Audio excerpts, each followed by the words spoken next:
À l'une de l'actualité, l'ouverture ce mercredi à Abidjan de la conférence internationale sur l'émergence de l'Afrique, rencontre présidée par le chef de l'État ivoirien Alassane Ouattara avec à ses côtés son homologue sénégalais Macky Sall ainsi que l'ancien président sud-africain Thabo Mbeki. Ce soir encore, on s'intéresse à Jacquesville. Le pont reliant la ville au reste du pays sera inauguré dans 72 heures. En attendant, un autre problème de Jacquesville a attiré l'attention de nos équipes dépêchées sur place, celui du logement. Focus dans ce journal. Les sœurs Hamon, Marie-Christine et Alexandra, reçues par la ministre de la Communication, les lauréates du prix de la meilleure série télévisée africaine lors du FESPACO, ont été félicitées par Afoussiata Bambalamine pour avoir hissé haut le drapeau de la Côte d'Ivoire. Et puis à l'étranger, l'attaque contre le musée du Bardo ce début d'après-midi à Tunis a provoqué la mort d'une vingtaine de personnes, dont plusieurs touristes. Des chiffres donnés par Kamel Djendoubi, ministre tunisien. Il s'agit de la première attaque dirigée contre les étrangers depuis la révolution de 2011. Voilà pour le sommaire, c'est l'heure de la grande édition. Bonsoir à tous et bienvenue. Et ce mercredi, EcoPlus traite du Salon international de l'agriculture et des ressources animales d'Abidjan. Le Sahara fait son retour 16 ans après la dernière édition. La troisième édition du Rendez-vous international de l'agriculture se tiendra du 3 au 12 avril prochain. Focus dans la grande édition sur cet événement important pour le monde agricole. EcoPlus à suivre dans un quart d'heure. Tout d'abord ce soir, la conférence internationale sur l'émergence de l'Afrique, ouverte aujourd'hui ici à Abidjan. Rencontre présidée par le chef de l'État, Alassane Ouattara, avec à ses côtés son homologue sénégalais Macky Sall, ainsi que l'ancien président sud-africain Thabo Mbeki. La plateforme d'échange et d'apprentissage est aussi une occasion pour les parties prenantes d'évaluer les conditions de l'émergence. Jérôme Kofi Abolé. La Côte d'Ivoire, pays émergent à l'horizon 2020, c'est ce que veut le président de la République, Alassane Ouattara. Avec cette conférence internationale sur l'émergence de l'Afrique qu'il a présidée ce mercredi au Sofitel Hôtel Ivoire, la Côte d'Ivoire, au dire du ministre Mabry Touakeus, entend se positionner comme le laboratoire de l'émergence en Afrique.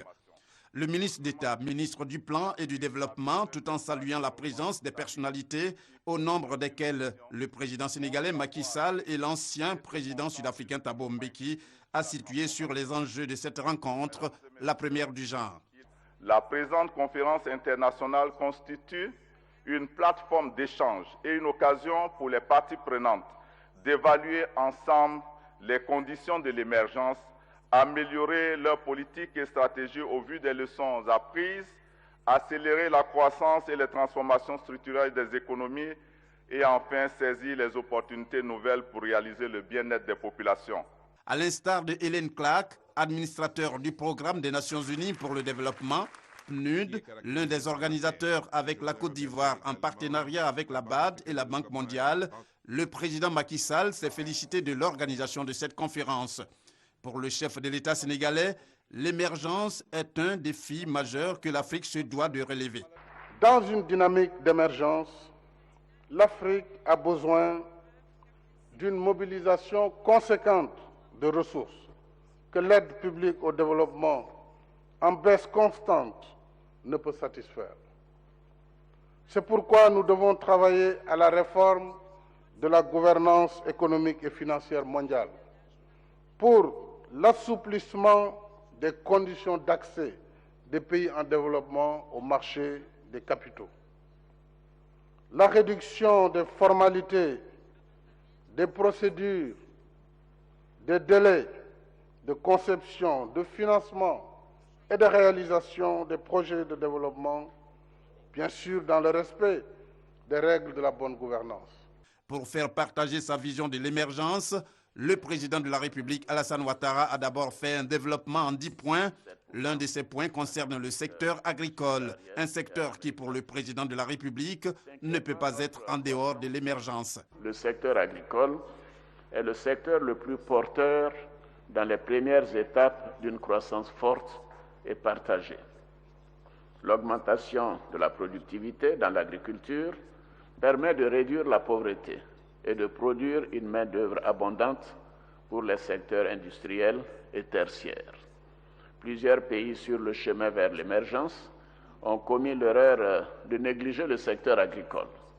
Nos pays doivent continuer de renforcer les filières agricoles et atteindre l'autosuffisance alimentaire en prenant en compte le réchauffement climatique. La Côte d'Ivoire, pour sa part, a accru la production de cultures vivrières de 27% en une année et devrait atteindre l'autosuffisance, par exemple en riz, dès la campagne agricole 2016-2017.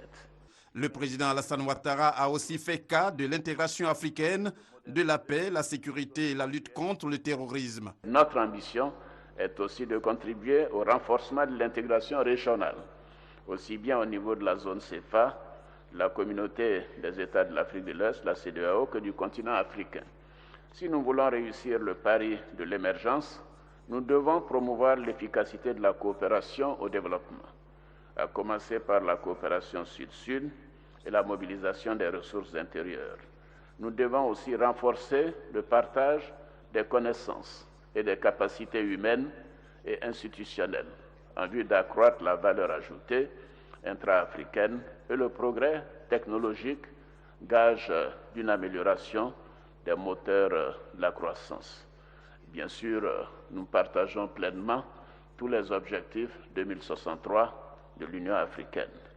Il nous faudra enfin lutter contre le terrorisme, le trafic des êtres humains, en particulier les femmes et les enfants, et le trafic des marchandises illicites. Après la série d'allocutions, il y a eu un panel de haut niveau.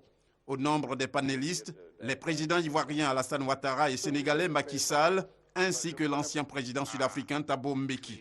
Panel sur les mouvements illicites de fonds pour marquer le déroulement des travaux qui vont durer jusqu'au 20 mars 2015.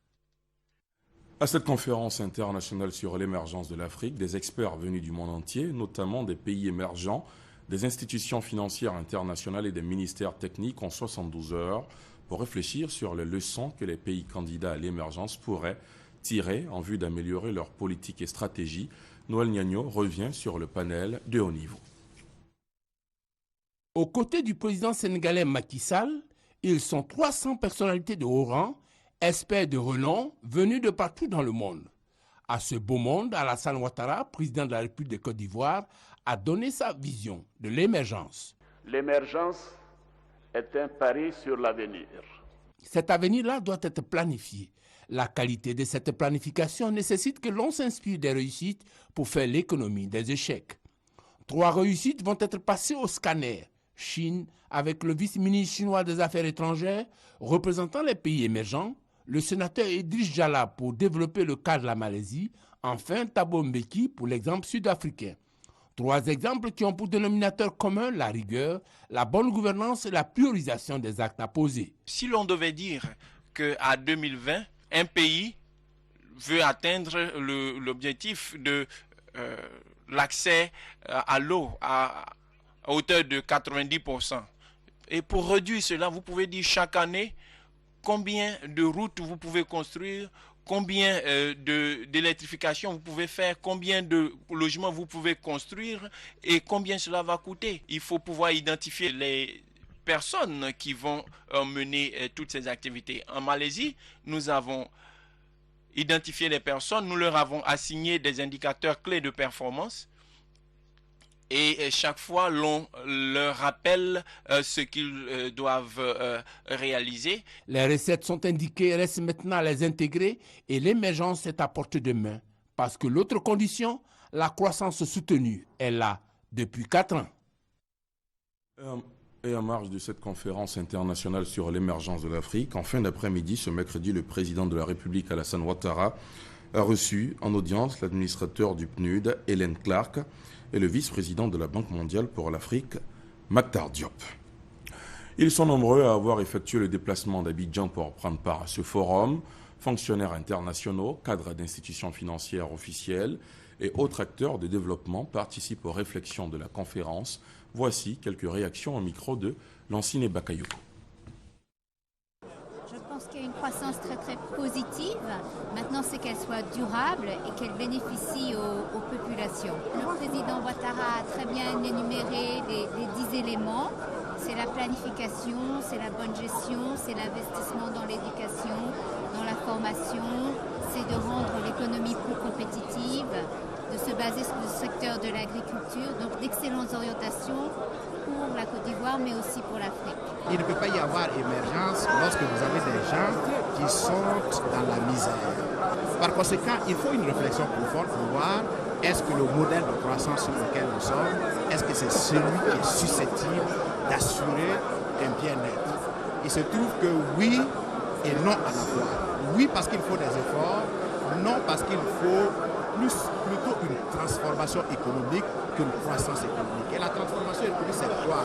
Faire en sorte que là où vous avez des larges populations, qu'on crée des niches de valeur ajoutée. Ce n'est pas l'émergence de l'Afrique qui aujourd'hui pose question. La question, c'est qu'il faut que ça nous profite à nous, Africains. Nous avons les moyens, nous avons les ressources humaines. Il faut en tirer, il faut permettre à nos jeunes aujourd'hui de tirer profit de ces fortes croissances. Je fréquente de plus en plus la jeunesse africaine et je vois beaucoup de potentiel, mais il faut qu'on les libère dans leur énergie. L'économie africaine est fondamentalement portée par l'agriculture et justement le développement de l'agriculture aussi ne peut pas se faire sans infrastructures, ne peut pas se faire sans énergie. Donc lorsque nous parlons d'émergence et de transformation structurelle, c'est de mettre en place les conditions qui permettent à toute l'économie de se développer en partant sur ces forces essentielles, mais surtout en créant les conditions pour que ces bénéfices changent qualitativement les conditions de vie des populations. Quelle organisation pour cette conférence internationale sur l'émergence de l'Afrique? La sécurité, la logistique, bref, l'une de nos caméras est allée s'imprégner du dispositif mis en place par le comité d'organisation, le constat. Ils ne sont pas souvent sous les feux des projecteurs. Ce sont eux, pourtant, qui donnent de l'éclat aux grands événements. Ils, ce sont ces hommes et ces femmes qui constituent les comités d'organisation grâce à qui se tiennent les grandes rencontres. Ce défi de l'organisation a été relevé à la première conférence internationale sur l'émergence de l'Afrique. Participants enregistrés à leur arrivée et leur entrée filtrée pour des questions de sécurité. Sur l'esplanade de l'Hôtel Ivoire, le dispositif des forces de sécurité veillait au grain. Juste à côté, des ambulances accompagnées d'équipes médicales du SAMU pour faire face à toute urgence sanitaire. Dans les salles annexes à la salle des fêtes, l'on pouvait retrouver les agents du ministère d'État, ministère du Plan et du Développement, principal organisateur de l'événement. Ici, les équipes en charge de superviser l'aspect technique de l'organisation et là, la salle de presse pour assurer aux médias une meilleure couverture de l'événement. Au nombre de ceux-ci, la radiodiffusion-télévision ivoirienne RTI. Pour ce rendez-vous panafricain sur l'émergence, le média d'État a mis les petits plats dans les grands. Plusieurs équipes de reportage pour en assurer une large couverture et une régie spécialement déployée pour l'occasion. À cela s'ajoute la retransmission en direct de l'événement sur la www.rti.ci Web TV. En somme, le comité d'organisation s'est mis au diapason des enjeux de cette conférence internationale sur l'émergence de l'Afrique. Émergence qu'annonçait peut-être cette pluie qui s'est abattue sur Abidjan ce mercredi matin. Pour terminer sur ce sujet, les images du départ du chef de l'État sénégalais Macky Sall, quelques heures après l'ouverture de cette conférence internationale. Cérémonie au cours de laquelle, souvenez-vous, il a avancé que l'Afrique enregistre un taux de croissance inédit depuis une décennie. Cependant, il a relevé que la croissance n'est pas une fin en soi. Elle n'a pas de portée réelle que si elle transforme qualitativement et de façon durable les conditions de vie des populations.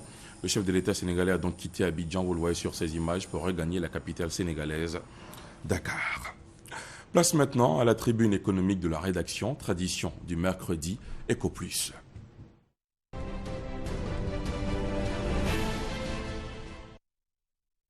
EcoPlus ce soir traite du Salon international de l'agriculture et des ressources animales d'Abidjan. Le Sahara fait son retour 16 ans après la dernière édition. La 3e édition de ce rendez-vous international de l'agriculture se tiendra du 3 au 12 avril prochain. Focus sur cet événement important pour le monde agricole. Comment se présente-t-il? Quelles seront les innovations? Comment le monde agricole voit-il ce retour du Sahara? Les coûts d'accès sont-ils à la portée du public cible? La rencontre va-t-elle accoucher des investissements dans le secteur agricole, vœux caressés par le gouvernement? Toutes les réponses dans EcoPlus, signé ce soir de Traoré Mahamadou et Adama Koné. 10 jours pour mettre en valeur tout le potentiel en ressources naturelles de la Côte d'Ivoire. 10 jours pour promouvoir les opportunités d'investissement dans l'agriculture et l'élevage en Côte d'Ivoire. le tout autour de 9 pôles d'exposition. Voilà présentés les grands axes du Salon international de l'agriculture et des ressources animales d'Abidjan, Sahara, édition 2015. Pour ce grand retour, 16 ans après sa dernière édition, le Sahara entend se positionner comme un salon de dimension internationale. Nous, on veut un salon de niveau mondial.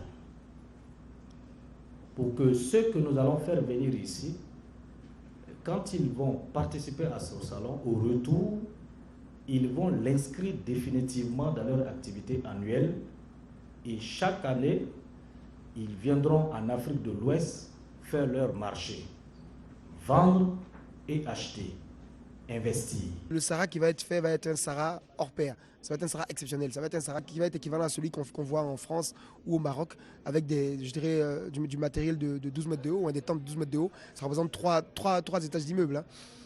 On a un matériel de qualité, donc on a 40 conteneurs qui viennent du Maroc. Pour y parvenir, le gouvernement a choisi d'organiser le Sahara 2015 sous la forme d'un partenariat public-privé, PPP, scellé avec l'entreprise Vodou Group. Et l'ambition nourrie à travers cette biennale est bien trop grande pour contenir dans l'enceinte du Palais des Sports de Treichville, lieu qui a abrité les 2 premières éditions du Sahara. Pour 2015, c'est ici, sur le site du futur parc des expositions d'Abidjan, que le salon prendra ses quartiers. Voilà le site. Nous avons 8 hectares, dont 5 hectares qui abritent le Sahara et 2,5 hectares pour le parking visiteur. Nous avons 3 grands chapiteaux qui seront sur le site et des 3 petits chapiteaux. Nous avons la zone de démonstration des machines agricoles et ici c'est le village Sahara, maquette. Dans toute sa forme, le Sahara 2015 séduit le secteur privé. Lorsque des grands manufacturiers de pneus verront que notre pays dispose en quantité, en qualité de caoutchouc naturel, je pense que ce serait déjà quelque chose de positif. 16 ans après, nous nous réjouissons de voir la reprise de cette activité-là, qui pour nous, au niveau du secteur privé, c'est un véritable marché, une opportunité d'affaires. Si tu ne veux pas que ça brûle, ça ne peut pas cuire. Alors le Sahara, ça va appeler les investisseurs, ça va appeler des gens qui vont intéresser sur nos produits qu'on produit en Côte d'Ivoire ici. Les coûts des stands ont déjà fait l'objet d'un abattement de 25% pour les entreprises et de 40% pour les coopératives du vivrier. Ils sont de 385 000 francs CFA le mètre carré pour les grandes entreprises, 240 000 francs CFA pour les entreprises moyennes et 30 000 francs CFA pour le secteur du vivrier. Des coûts jugés élevés par certaines entreprises. Le CDT souhaiterait participer au Sahara, mais disons que le coût des stands est vraiment très élevé. Cela ne permettra pas à beaucoup d'entreprises telles que le CDT de pouvoir participer, alors que le Sahara est une grande manifestation d'envergure, disons, nationale et internationale. Je pense que ça devrait tourner autour de entre 200 et 250 000 francs le mètre carré. Et j'avoue qu'il ne faut pas perdre de vue l'intérêt du salon. Il s'agit de faire connaître les structures les plus fortes et les moins fortes. L'organisation, elle, propose une option aux entreprises. On a décidé aussi de permettre de la co-exposition, notamment donc, les stands de 6 mètres carrés peuvent être partagés par 3 exposants à 2 mètres carrés chacun pour pouvoir justement avoir un coût d'accès encore moindre. Vraiment, tout a été étudié pour ça. Donc le Sahara, je pense, c'est l'un des salons les plus accessibles du monde. Pour le ministre de l'Agriculture, les coûts d'accès justifient la dimension de classe mondiale que veut atteindre le Sahara. Ne nous demandez pas de faire, excusez-moi, des bricoles pour que, bien sûr, c'est au rabais. Et en ce moment, ne nous attendons pas à des investisseurs d'un certain niveau. Les gens ils vont à des salons qui offrent un certain nombre de services. En somme, le Sahara est un véritable défi pour la mobilisation des investisseurs de par le monde. Car le Sahara 2015, c'est avant tout l'émanation du Programme national d'investissement agricole, PNIA, chiffré à 2040 milliards de francs CFA et qui vise une croissance agricole de 9% à l'horizon 2020. Voilà, c'était EcoPlus proposé par le service économie de la rédaction. En économie, toujours, ce chiffre, 1046 milliards de francs CFA, c'est cette somme que devra mobiliser le Trésor public pour l'année 2015. On l'a appris au terme des travaux du séminaire annuel des agents de la régie financière, travaux effectués à Yamoussoukro. Charles Tatou. Au titre de l'année en cours, le gouvernement a décidé de consacrer 1534 milliards de francs CFA à la réalisation d'importants projets d'investissement, soit 31% du budget 2015.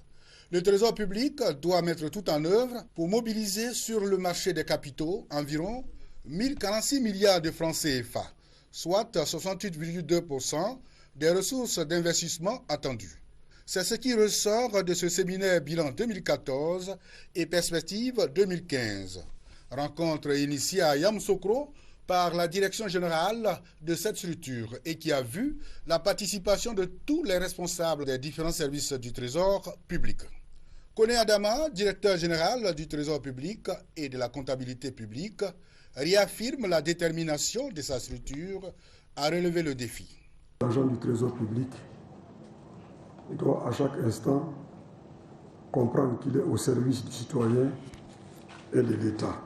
J'insiste sur la nécessité de renforcer la qualité de nos relations avec les partenaires institutionnels, les opérateurs économiques, les investisseurs, de manière générale.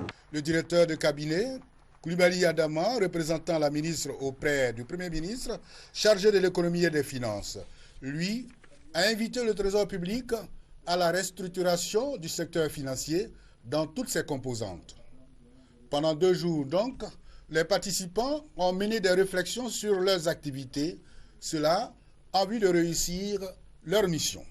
Nous avons été suffisamment édifiés. Nous, en tant que syndicalistes, nous devons sensibiliser davantage nos camarades afin qu'ils puissent donner le meilleur d'eux-mêmes. Une conférence de presse afin d'éclairer les journalistes sur le fonctionnement du Trésor public a ponctué les travaux.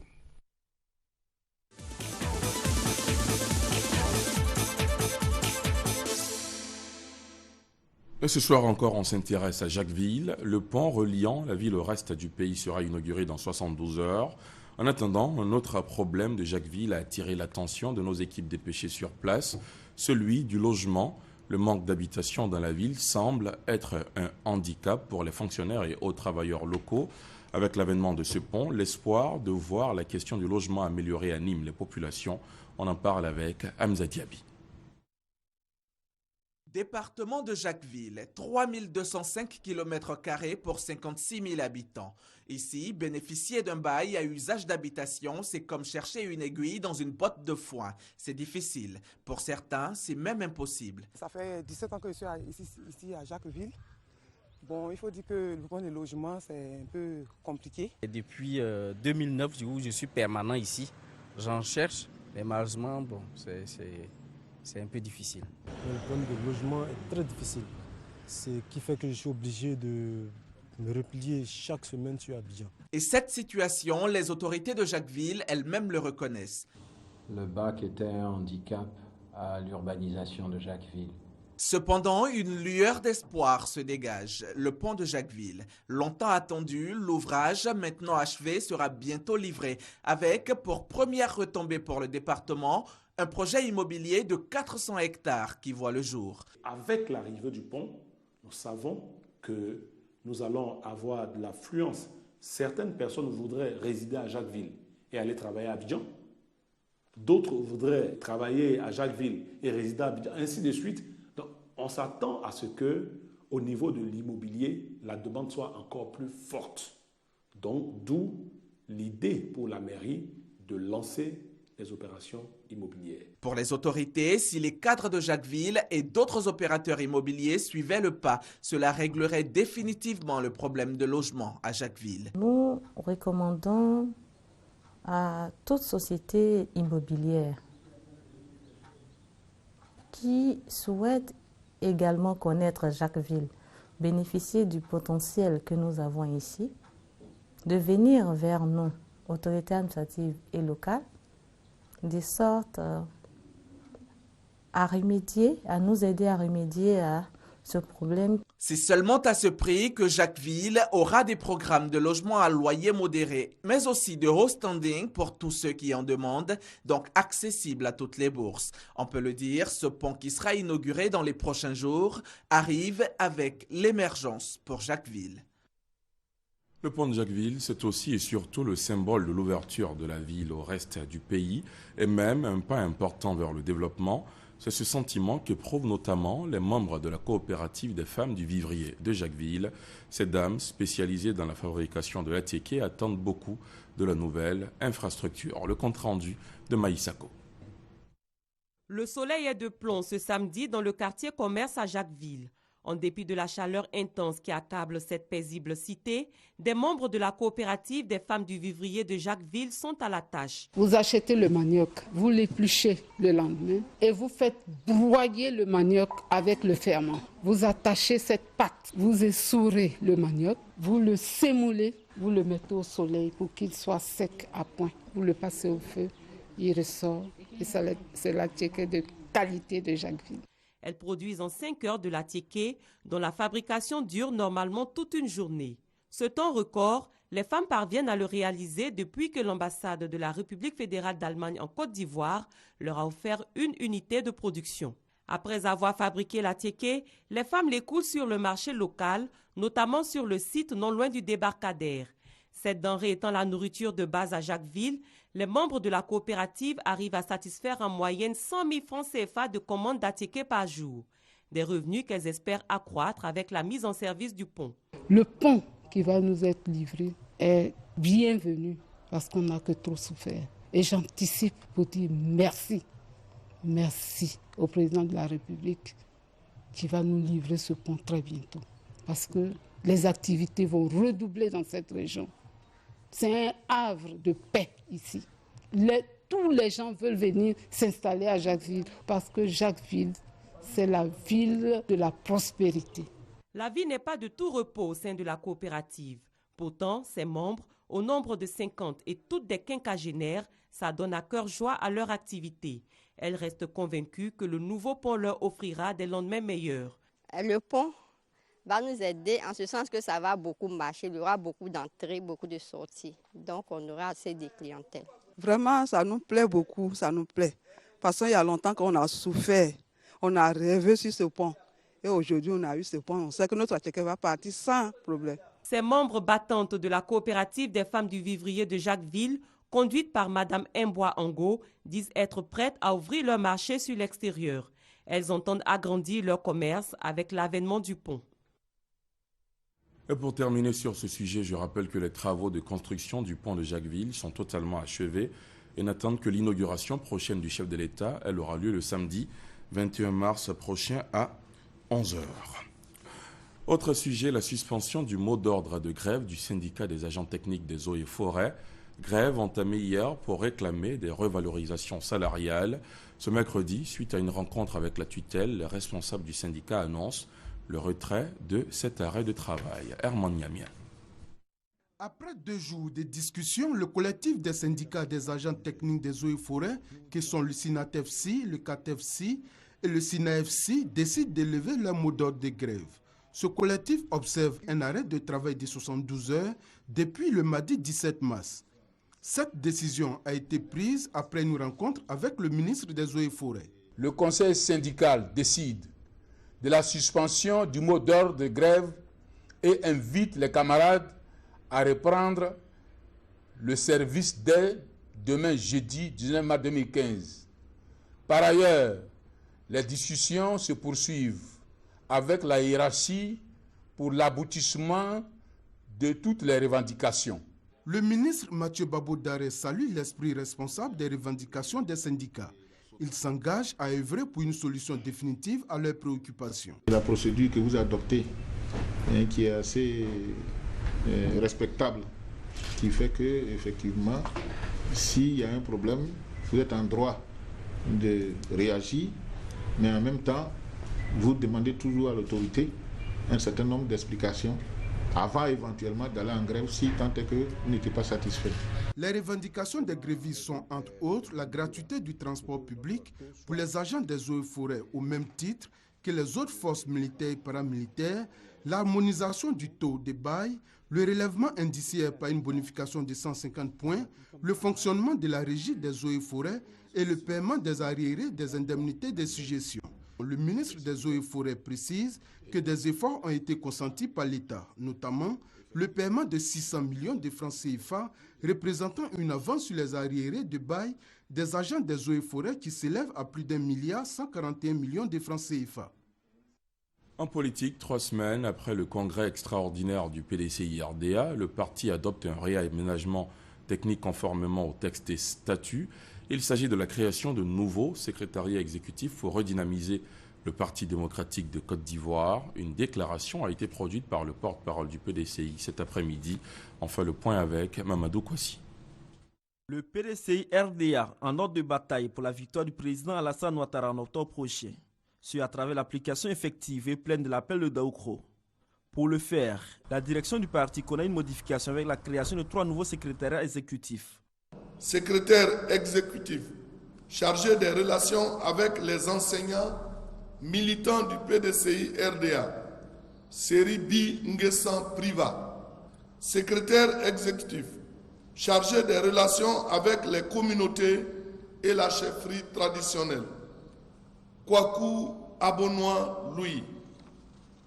Secrétaire exécutif chargé des groupes professionnels, des mouvements associatifs et des nouvelles adhésions, Aboulaye Mbeng Di Racine. Ce réaménagement, selon le porte-parole du PDCI-RDA, vise des objectifs clairs. Le secrétariat exécutif a donc été restructuré pour un meilleur encadrement des enseignants du PDCI-RDA, le développement d'une politique de recrutement de nouveaux militants et la prise en compte de la chefferie traditionnelle. Renforcer l'engagement du secrétariat exécutif à exécuter avec promptitude les instructions du président du parti. Améliorer l'encadrement de certaines catégories de militants et développer de nouvelles relations au sein de la population.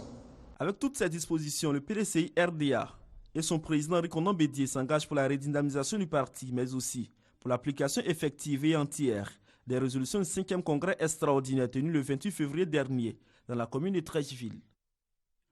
Je vous le disais en titre, les sœurs Hamon, Marie-Christine et Alexandra, reçues par la ministre de la Communication, les lauréates du prix de la meilleure série télévisée africaine lors du FESPACO, ont été félicitées par Afoussiata Bambalamine pour avoir hissé haut le drapeau de la Côte d'Ivoire. Le point avec Chris Diomandé et Hamza Diaby. Marie-Christine et Alexandra Hamon reviennent du Festival panafricain du cinéma de Ouagadougou. Réalisatrice et productrice du film Chroniques africaines, elles rentrent avec le prix de la meilleure série télévisuelle africaine. Ce mercredi, elles sont allées présenter leur trophée à Afoussiata Bambalamine, la ministre de la Communication. Les sœurs Hamon entendent surtout ne pas s'arrêter à cette première récompense. Elles comptent faire davantage honneur à leur pays. Ce n'est que le début. Ce n'est que le début. Nous avons encore plus. Nos ambitions sont énormes, sont très grandes. Et voilà. Et nous continuerons à vous faire honneur, vous faire plaisir. Et on espère qu'on reviendra avec plus de trophées comme celui-ci.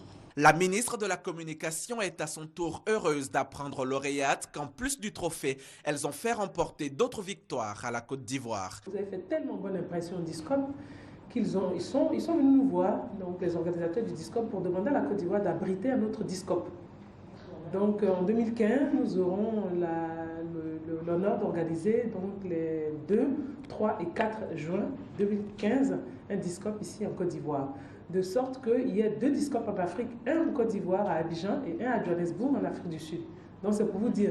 Et ça, c'est grâce à vous. Et ensuite, l'Afrique du Sud veut nouer un partenariat avec le ministère de la Communication, avec les producteurs en réalité, mais via le ministère de la Communication, pour que les producteurs puissent travailler avec eux. Puis elle ajoute que le meilleur est à venir et qu'un jour peut-être, Marie-Christine et Alexandra représenteront la Côte d'Ivoire à Cannes.